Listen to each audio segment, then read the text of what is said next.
As we continue on our theme of hot temperatures and little water, we want to stress the importance of mulches. We talk about it all the time when we're speaking about landscaping as horticulturists, the importance of mulches for weed suppression, but also for their potential to help keep soil moisture elevated in times of heat. It will actually help to trap some of that moisture in the soil and prevent evaporation from the soil.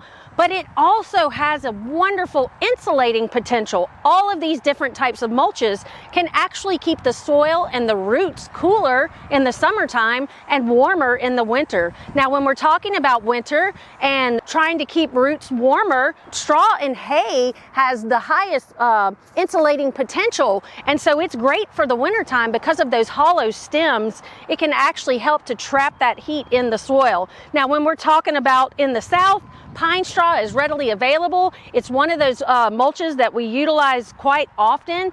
It has great water percolation down into these, but of course we have our pine bark mulches.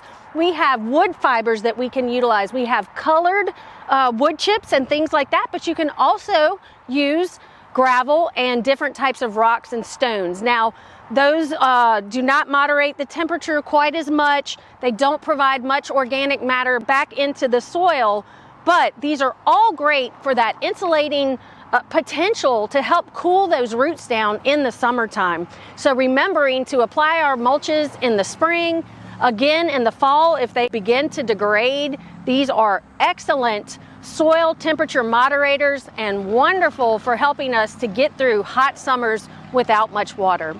For Get It Growing, I'm Heather Kirk-Ballard with the LSU AgCenter.